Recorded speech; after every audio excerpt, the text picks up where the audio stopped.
In the foothills of the Himalayas, where the clouds often rest on the shoulders of the mountains, lived an old man named Kabir. He stayed in a small mud hut with a single window that faced the rising sun. Kabir was known throughout the valley not for his gold, but for having a wealthy heart, a spirit that seemed untouched by the bitterness of the world. One evening, a young merchant named Arjun arrived at the village. He was a man who lived by the clock and the coin. His caravan was heavy with the finest silks and spices, yet his face was shadowed by a deep, restless exhaustion. His wagon wheel had splintered on the rocky path, and he had spent the last hour cursing the mountains, the dust, and his own horse.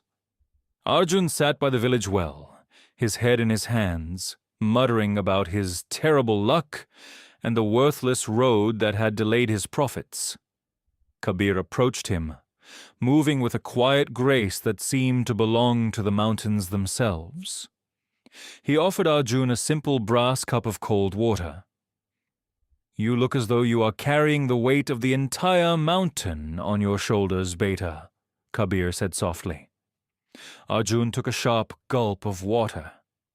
"I am carrying a fortune, old man, but look at this place. No proper roads, no grand inns to rest in. I have worked so hard to gain so much, yet everything is constantly going wrong. I am surrounded by beauty, people tell me, but all I see is delay and debt." Kabir didn't argue. He simply invited Arjun to his hut for a meal. The hut was sparse, but it smelled of dry grass and wood smoke. The meal was humble, a bowl of yellow dal, 2 hand-rolled rotis, and a single, perfectly ripe mango. Before they ate, Kabir sat in silence for a long moment. He closed his eyes, his face softening into a look of pure tenderness as he took in the aroma of the simple food. It was a look of deep, aching love, as if he were seeing a long-lost friend. "Why do you look at a bowl of lentils that way?" Arjun asked, his voice cracking with a sudden, unexpected emotion. "In the city, I eat feasts on silver plates with 20 different dishes. I have everything I ever wanted, yet I often find myself staring at my plate and feeling empty. The salt is never right, or the service is too slow. I have forgotten how it feels to be satisfied." Kabir looked at the young man, his eyes full of compassion.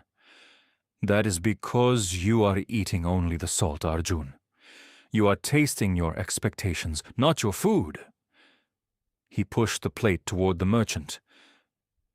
"When I eat this, I am eating the golden sunlight that warmed the grain.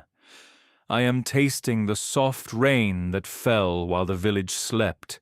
I am feeling the calloused hands of the farmer who pulled these pulses from the earth.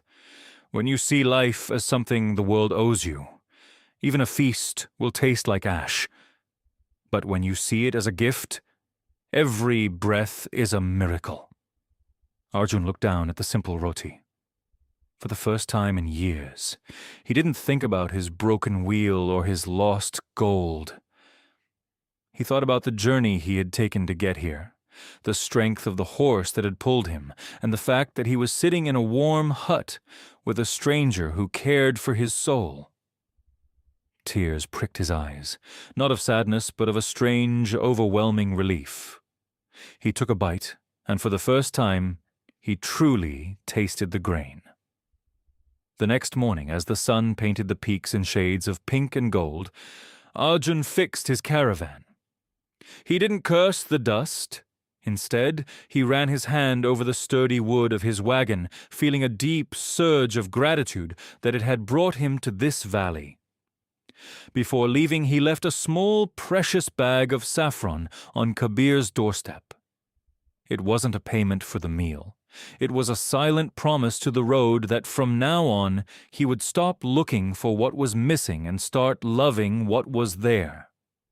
The moral gratitude is not about having what you want. It is about appreciating what you have.